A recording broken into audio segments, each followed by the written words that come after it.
Don't go in yet. Mabel grabbed my arm in the hotel corridor, her grip tighter than I'd ever felt from her in 14 years. She's on the phone. You need to come with me right now. I'd been walking toward the bridal suite with a small gift bag, a pearl bracelet that had belonged to my late husband Frank's mother, when Mabel appeared from around the corner as though she'd been waiting for me. She looked nothing like herself. Her face was the color of old chalk. Mabel, I kept my voice low. What are you doing here? You're supposed to be at the reception hall, helping with the centerpieces. I finished early. I came to find you. She pulled me toward the service stairwell door, the kind hotel staff use for linen carts. It smelled like laundry detergent and old carpet inside. She pressed the door shut behind us. I need you to listen to something, she whispered, and I need you to not make a sound. She held her phone up, a voice recording, low quality, muffled, clearly taken by hiding a phone in a pocket or a purse, but clear enough. My son's fiancé. That particular way she laughed. Before she said something she meant to sound casual, but wasn't. Relax, it's fine. Erin doesn't know anything. A pause. No, she's not a problem. She's just a grieving widow who wants her son to be happy. She won't look too closely. Another pause, longer. Glenn, listen to me. 1 year. We access the RRSP accounts, the business equity. 1.5 years, tops, then a clean split. I've already talked to someone about how to structure it. The recording ended. I stood in that stairwell without speaking, my hand pressed flat against the cinder block wall. The gift bag dangled from my wrist, Frank's mother's pearls. When did you record this? I finally managed. 20 minutes ago. She was in the corridor outside her suite. She didn't see me. Mabel's eyes were red. She'd been crying before she found me. I wasn't going to say anything at first. I kept telling myself I'd misunderstood, but then I remembered what I saw 3 weeks ago. She told me about the afternoon at the Shoppers Drug Mart in Oakville. She'd driven over for a prescription and spotted a man in the vitamin aisle. A man she recognized from a photograph she'd once seen tucked inside the front pocket of Lacey's open tote bag. Lacey had been at our house for dinner, and the bag had tipped over, and Mabel had picked things up off the floor. The photograph was of Lacey and this man, and between them, a small girl with pigtails. She'd thought nothing of it at the time, an old photo, an ex maybe. But when she saw him in Oakville that afternoon, she recognized him. Same square jaw, same dark jacket, and beside him, the same little girl, older now, maybe 5 or 6, wearing hearing aids on both ears. He was crouched down beside her in the aisle, showing her something on a vitamin bottle, talking to her in the way only a father talks. Patient and quiet and wholly absorbed. Mabel had watched them for a while, long enough to see him take out his phone and show the little girl something on the screen. Long enough to see a name printed on a prescription bag in his hand. G. Drummond. 44 Arborview Crescent, Oakville. She'd written it down on a receipt from her purse. And then, 3 days ago, after the recording, she'd looked him up. Glenn Drummond. His name was on a property listing in Oakville. The photo on the listing matched the man in the pharmacy. The address matched the prescription. And his last name matched what Mabel had glimpsed on Lacey's health card, once long before, when she'd pulled it from her wallet at our dining room table. Lacey's legal last name wasn't Sinclair. It was Drummond. I'd had a feeling about Lacey from the beginning. I'd never trusted my own instincts enough to do anything with it. The first time my son brought her home was 18 months ago, a Sunday in October. Frank had been gone for 2 years by then, and the house still hadn't adjusted to his absence. It still felt like a place waiting for him to walk back through the door. Aaron had been quieter since his father's death, more guarded. He'd poured himself into the business, into long hours and client meetings, as though keeping busy was the same as keeping well. Then Lacey appeared, and suddenly he was lighter. He smiled the way he used to as a teenager, easy and unguarded. She was warm with me, complimented things about the house that most people didn't notice. The woodwork in the entryway, the old oil painting Frank and I had bought at a market in Prince Edward County. She asked the right questions about the business, about how Frank had started it. She looked at me with the particular earnestness of someone who wants very much to be approved of. I told myself my unease was ordinary. What mother doesn't have reservations? What widow isn't protective of a son who is still raw from grief? I pushed the feeling aside. I kept pushing it aside for 18 months. The wedding was at the Lakeview Event Center on the Burlington waterfront. 240 guests, white and sage decorations, a menu Lacey had chosen down to the last appetizer. The morning had been beautiful. I'd stood on my balcony at 7 o'clock and thought, at least the weather is kind. Now it was 9:45 and I was in a hotel service stairwell with Mabel, and nothing was kind at all. I need to talk to Aaron, I said. Before the ceremony, Mabel said, yes. He's going to think I've lost my mind. She didn't answer, which told me she thought it was possible. Aaron was in the groom's suite at the other end of the corridor. I knew because I'd knocked an hour earlier to drop off the cufflinks his father had worn at our own wedding. He'd hugged me and said, "Don't cry yet, Mum, you'll set me off." He'd been happy, completely, genuinely happy. I found him alone. His best man, Joel, had gone downstairs, standing at the window in his suit jacket, looking out at the lake. He turned when he heard the door. "Hey, what's wrong?" He read my face immediately. He always had. "I need to tell you something," I said, "and I need you to hear me out before you say anything." I told him everything: Mabel's recording, the pharmacy in Oakville, the name on the prescription, Glenn Drummond. He listened. He stood very still in the way he'd learned from his father. That way of going quiet when something hit hard. When I finished, he didn't speak for a moment. Then, "Mabel could have misheard. The recording is muffled. You said so yourself." I know what I heard, Aaron. It could be an old relationship. Something she didn't want to bring up. It doesn't mean. Her legal name is Drummond, the same as his. That could be coincidence. You don't know. Aaron. My voice came out steadier than I felt. I'm not asking you to call off the wedding. I'm asking you to let me find out if there's something real here before you sign a marriage certificate. He looked at me for a long moment, and then, gently, with the particular gentleness he reserves for things he doesn't want to argue about, he said, "Mum, you've never quite settled with Lacey. I know that. I've known it from the start. And I know it's not your fault. You're protective. And you're still grieving Dad, and I understand why someone new feels threatening." He shook his head.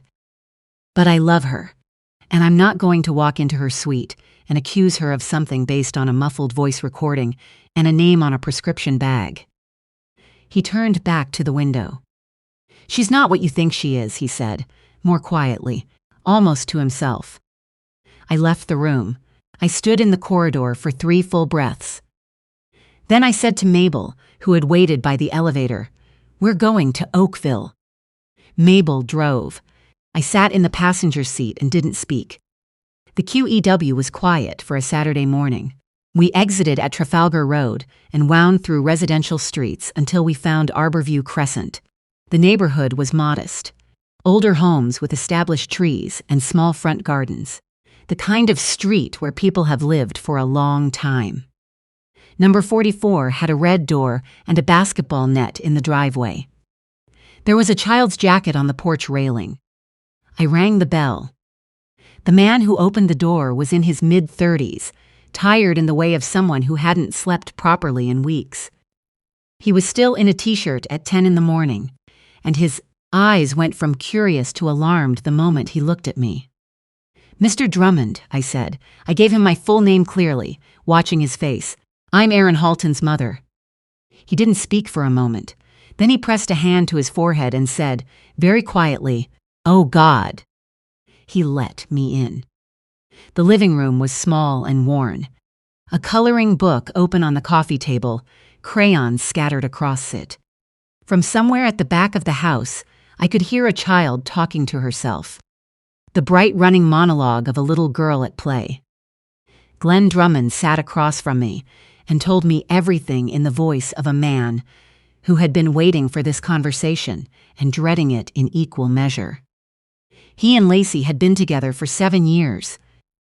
They'd married quietly at City Hall 5 years ago, just the two of them. They'd meant to have a proper celebration later, but life kept intervening. Their daughter was born 2 years into the marriage, premature, with a profound hearing loss in both ears that wasn't caught until she was 8 months old. The cochlear implant surgery for one ear was covered. The second, the one the specialist said would make the most meaningful difference to her speech development, was not covered by OHIP in their situation. The wait list for reassessment was 14 months. Their daughter was growing and developing every day, and 14 months was not a cost they were willing to pay in her childhood. Glenn had borrowed from a private lender $230,000 at a rate that looked manageable on paper and proved to be anything but. The lender had been sending letters for 8 months. They were behind, very far behind. She said she had a plan, Glenn said. He was looking at his hands. She said it would fix everything. I told her it was wrong. We fought about it. I threatened to leave. She said if I left, our daughter would lose her mother and her home, and everything would fall apart. He looked up. I should have left anyway. I know that. I should have walked her out of this myself. Instead, I stopped fighting it. I looked at the crayons on the coffee table, pink and yellow and a green one, worn down to a stub. Do you have any documentation? I asked. Texts. Anything that shows what she planned. He nodded. He went to a drawer and came back with his phone. He showed me a thread of messages. Lacey to Glenn, going back 6 months. They were methodical and cold in a way I hadn't prepared myself for. The Halton business is worth more than I initially thought. The late husband had a life insurance payout that went into a family trust. Aaron is the sole beneficiary. We'll need to move carefully. If we structure it as marital property after 12 months, my lawyer says we can make a reasonable claim. Stop second-guessing. This is for our daughter. This is for us. I photographed every message on my phone, everyone. When I stood to leave, I heard small footsteps in the hallway. A little girl appeared in the doorway. 6 years old, round-faced, wearing a t-shirt with a cartoon bear on it. The hearing aids on both ears were pale pink, almost invisible against her hair. She looked at me with the direct, unself-conscious curiosity of a young child. Are you a friend of Daddy's? She asked.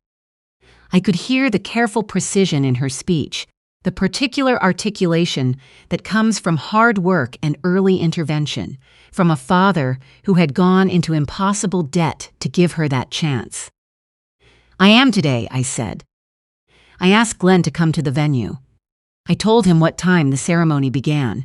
I told him I would text him when it was time. He looked at his daughter, then back at me. Is there another way, he asked. One that doesn't. He couldn't finish it. I don't know yet, I said honestly. But my son deserves the truth before he says I do. Glenn nodded slowly. We'll be there. I arrived back at the Lakeview Center at 11:40. The ceremony was scheduled for noon. Guests were already filling the chairs, 240 people in their best clothes, smiling and finding their seats, unaware that anything was wrong. The late June light came through the tall windows and fell across the white and sage decorations and made everything look exactly the way a wedding should look. I sat in the front row on the groom's side. I put my handbag on my lap and kept my phone face down on my palm. I thought about Frank. I thought about the morning of our own wedding, 35 years ago, how terrified I'd been. Not of him, never of him, but of the enormity of promising something, of how little you can know about the shape of a life before you begin living it. Aaron stood at the front of the room in the suit we'd picked out together in February. He looked like his father from a distance, the same way of standing, that particular set of the shoulders. He was scanning the entrance for Lacey. When she appeared, and she did, radiant in ivory, every detail placed just so, his entire face changed. He relaxed into something open and grateful. He pressed his fist briefly to his chest. I watched Lacey walk toward my son. I thought, she's very good at this. I thought, he believes every word of it. The officiant, a soft-spoken woman Aaron and Lacey had chosen specifically because she didn't do the ceremony by rote, welcomed everyone. She spoke warmly about love as a choice, about the courage it takes to build a life with another person. Aaron and Lacey stood side by side and looked, from the outside, like exactly what they were supposed to be. Then the officiant reached the part of the ceremony I had been waiting for. If anyone present knows of any reason why these two should not be joined in marriage, speak now or forever hold your peace. I stood up. The rustle of my movement was small, but it was enough. 240 people turned. Aaron's face went from confusion to something I had never seen on it before. A kind of controlled panic, the look of someone who is hoping very hard that they are misunderstanding what is happening. "Mum," his voice came out quiet, "what are you doing?" I looked at my son. I had imagined this moment 100 times since that service stairwell, and I had thought each time that when it came I would feel something definitive, certainty or grief or righteous clarity. Instead, I just felt the enormous weight of how much I loved him. "I'm sorry, sweetheart," I said. "I'm so sorry, but I can't let this go forward." Lacey's composure didn't break immediately. She turned to face me with an expression of controlled concern, the look of someone managing an unexpected complication. She used my name gently, as though I were fragile. "Whatever you're feeling right now, this isn't the right."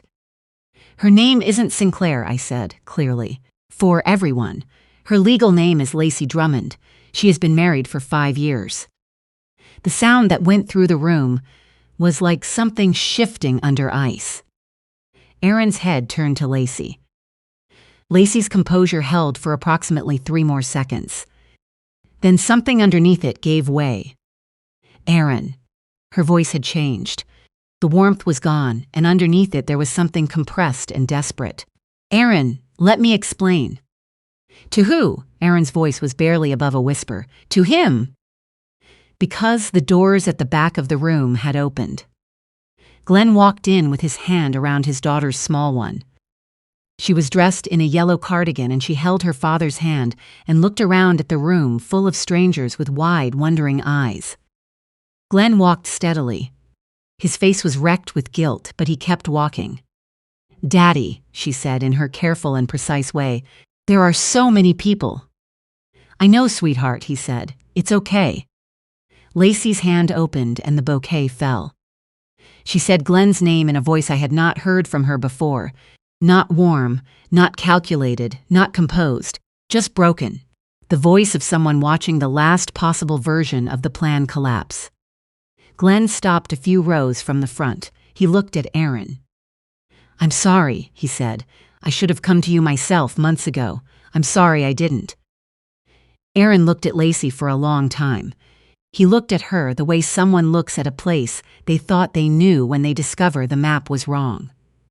He searched her face for something, and I watched him not find it. "Is any of it real?" he asked. Lacey opened her mouth. Her chin was trembling and her eyes were full of tears, and I want to be fair. I believe, in that moment, she was genuinely sorry. Not for the plan. For him. For whatever version of caring about him had existed alongside the calculation, real and false at once. She couldn't answer. Aaron stepped back from the altar. The officiant said quietly, "I can't continue the ceremony." I had called the non-emergency police line from the car on the way back from Oakville, and 2 officers were already waiting outside the venue. They came in through the side door with the event manager and approached Lacey with the particular calm of people doing a difficult job. Fraud, identity theft, attempted financial misrepresentation in the context of a marriage contract. Lacey went with them without resistance. At the door, she looked back at Aaron once, and he looked away. Glenn's daughter asked her father, "Where is that lady going?" Glenn crouched down and said, "She has to go talk to some people, Bug. Let's wait outside, okay?" The guests left slowly. Some stopped to squeeze my arm or Aaron's. Most didn't know what to say, and I appreciated the ones who said nothing. Aaron and I sat in the empty event room afterward in 2 chairs set along the wall. The white and sage decorations were still everywhere. The caterers hadn't started dismantling anything yet. It smelled like flowers and the faint remnant of 200 perfumes. He didn't speak for a while. "I told you she was right for me," he finally said. "I know you believed that." "I wasn't wrong about how I felt," he stared at the floor, "only about what it meant. Those aren't always the same thing." He turned to look at me. "You tried to tell me this morning. I dismissed you. You were trying to protect something that mattered to you. That's not stupidity, Aaron. That's love."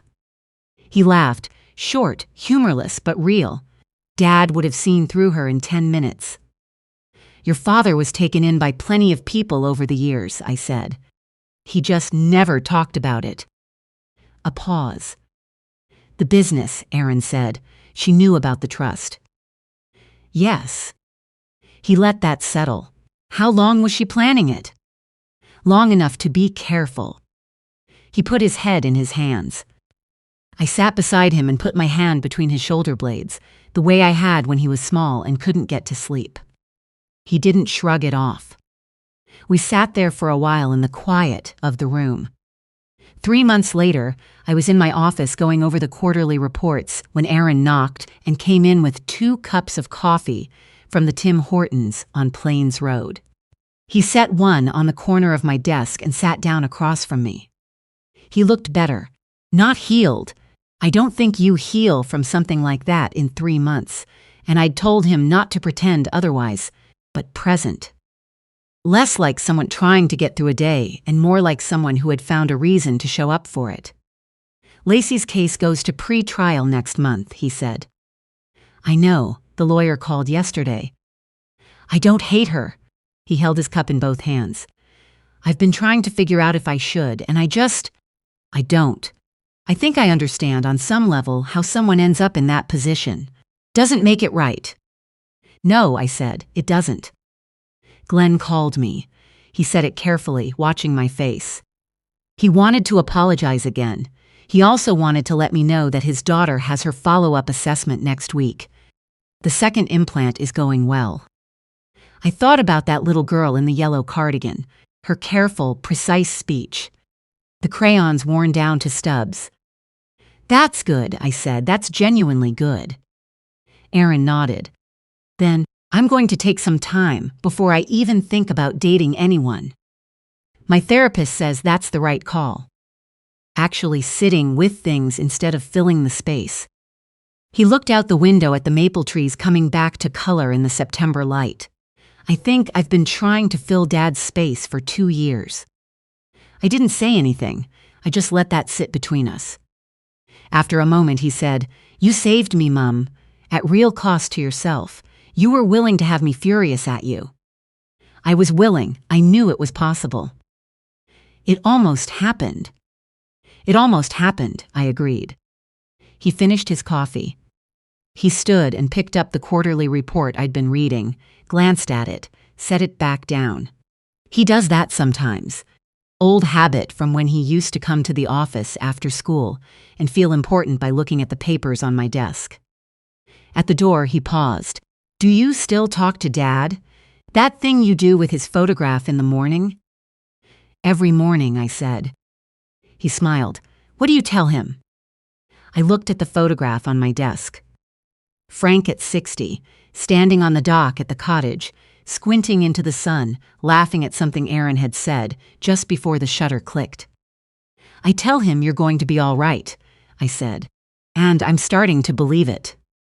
Aaron left. I sat with my coffee and listened to the sound of the office around me, phones, the familiar rhythm of a building that has kept going, because the people inside it decided it would. Frank built it from nothing, and I kept it going, and someday Aaron would make it his own. The instinct that had unsettled me for 18 months had not been paranoia. It had been something older and quieter than words. The kind of knowing that doesn't explain itself, that only asks to be trusted. I had not trusted it soon enough. But I had trusted it in the end. And sometimes I have learned the end is exactly enough.